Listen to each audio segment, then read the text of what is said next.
Kaieteur Radio, keeping you informed. Demerara and Essequibo 99.1 FM. Burbies 99.5 FM. Kaieteur Radio.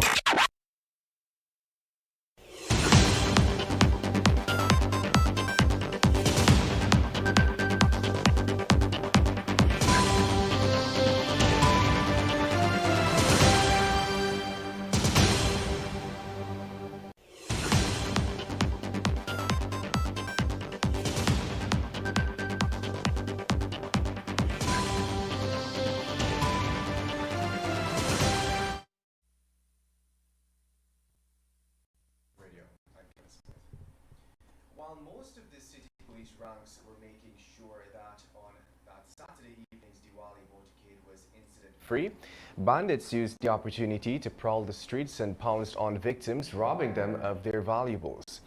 Two of the armed robberies carried out on a Sunday night were, however, captured on CCTV cameras. One of them took place around 2 hours 30 at Tom Street, Kitty, while a family was returned home, and the second took place a little bit earlier in Alboystown. A camera that captured the rob at Kitty showed two bandits dressed in hoodies and short pants prowling Thomas Street. They were captured riding past the victim's house once before pouncing on them, two women and a child. In the second footage scene, a man was sitting in a chair relaxing in front of his home at Alboystown when two motorbike bandits pulled up. Get the full details in today's Kaieteur News. And moving on, in September of 2018, the former CEO and a former sales and marketing executive of Dutch oil services company SBM, a company that has already established its presence in Guyana, were both jailed for bribing foreign public officials in exchange for lucrative oil services contracts. SBM Offshore is the one designing the FPSO vessels for ExxonMobil's projects in Guyana. In the U.S., the former SBM executives were jailed for their involvement in bribing government officials in countries like Brazil, Angola, and Equatorial Guinea. According to the U.S. Department of Justice, Anthony Mace, then 66 of the UK, the former CEO of SBM Offshore and a former board member of SBM's U.S.-based subsidiary, was sentenced to serve 36 months in prison and a fine of $150,000, while Robert Zubiet, then 66 of Agora Hills, California, a former sales and marketing executive at SBM USA, was sentenced to serve 30 months in prison and a fine of $50,000 for the crime. And moving on, while steps have already been taken by the government in the direction of removing preliminary inquiry as part of the efforts to speed up the judicial process, a number of factors must be given consideration before the decision is fully implemented. Prominent attorney at law Nigel Hughes shared his views on the impending move by the administration intended to reduce the time that an accused person spends on remand awaiting trial is only scratching the surface towards reforming the criminal justice system. He said that while the efforts are noteworthy, they must be approached with a view of safeguarding the right of an accused person as guaranteed by the Constitution. And now let's tell you, a family of 5 in Amelia's Ward, Linden, is counting their losses after the interior of their house was completely gutted by fire Monday morning. One family member told us that at the time of the blaze, 2 persons were in the house. Neighbors, however, noticed the blaze before them and raised an alarm. The owners of the home, Terrence and Nadika Mitchell, are currently overseas with their 2 other children, while their son Tyrese resides there when he is in Linden. Tyrese was home with a friend when the blaze started in one of the bedrooms. And just before we head to a short break, let's tell you that the search for 14-year-old Kaieteur Greaves came to an end on Monday morning after her body was recovered from the Karakara Creek in Linden, Region 10. Greaves of Old Karakara had drowned on Saturday while bathing in a creek with her friends. One of them, an 11-year-old boy, had tried to save her, but he could not.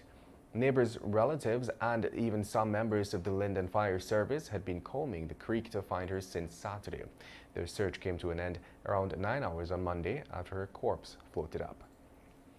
The time has now moved on to 12 hours 10 in Guyana. You're listening to Kaieteur Radio. This is your news at noon.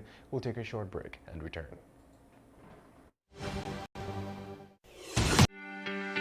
This is GHK Lal inviting you to join me weekdays from Monday to Friday on the National Outlook for commentary on a range of issues. Immediately after the 12 noon and 7 p.m. newscasts on Kaieteur Radio at 99.1 FM and 99.5 FM. Looking forward to you sharing in the conversation.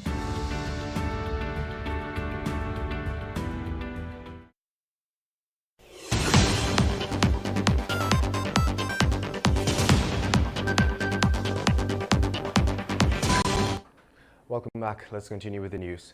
Civil society organization Article 13 has called for a radical restructuring of the Guyana Elections Commission, saying any genuine electoral reforms must take into account that body. In a statement issued on Sunday, Article 13 commended the move by the government to kickstart a commission of inquiry into the March 2020 elections, as well as the move to hold consultations on electoral reform. It added that the absolute starting point for genuine election and constitutional reform in Guyana must be the fundamental restructuring and reform of GCOM to an independent body that will serve the Constitution of Guyana as it was intended to, representing all Guyanese while standing above the partisan political fray and independent of political influence. In other news, some 312 families of Beirut, an area located behind Bachelor's Adventure, East Coast Demerara, will finally receive their certificates of title to their lands by the end of the year. This assurance was given by Minister within the Housing and Water Ministry, Susan Rodriguez, last Friday, who said that the ministry's Central Housing and Planning Authority is working to ensure the age-old issue is resolved. For decades, the residents of the village have been without formal property rights for their lands. Surveys of the area were done in 2004, 2009, and 2017, respectively. However, there were some discrepancies that were rectified during the final survey in June 2022. Attorney General and Minister of Legal Affairs Anil Nandlal said Guyana could examine the mechanism used to appoint a Chancellor of the Judiciary and Chief Justice in the upcoming countrywide consultation process for constitutional reform. Addressing a virtual panel on constitutional reform and the Republic, the judicial selection process in the context of administration of justice and democratic strengthening on Sunday, the Attorney General said Guyana has the extreme position where the appointments of the Chancellor and Chief Justice must be made by the head of the executive and the leader of the opposition. However, the system has not been working. He is hopeful that the political directorate would find a consensus mechanism going forward.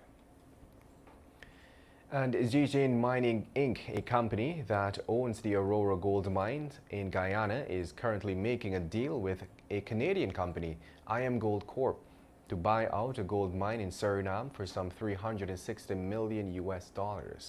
News of the deal was disclosed by IAMGold Corp during a recent statement it had released about its future plans.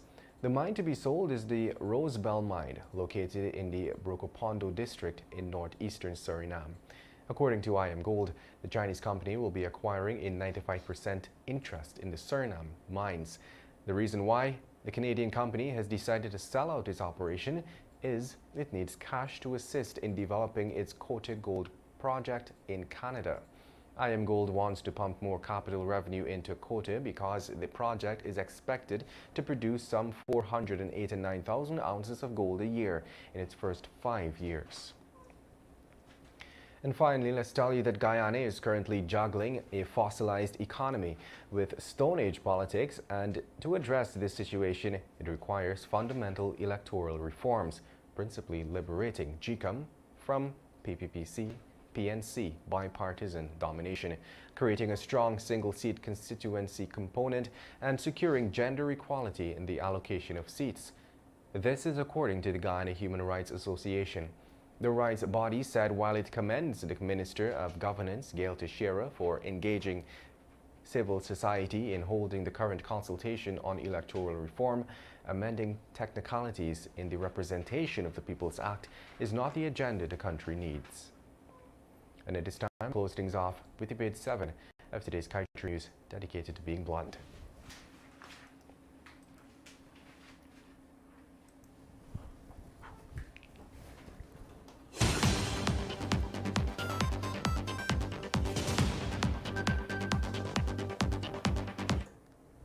Please check out the Chronicle.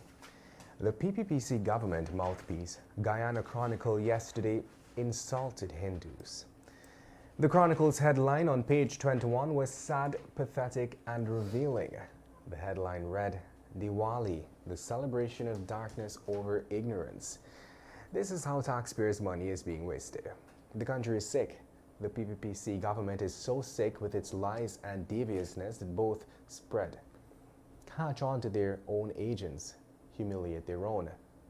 One day, Diwali's light will touch them for the better. And that brings us to the end of today's News at Noon. I'm Kevin Smith. Thank you for listening.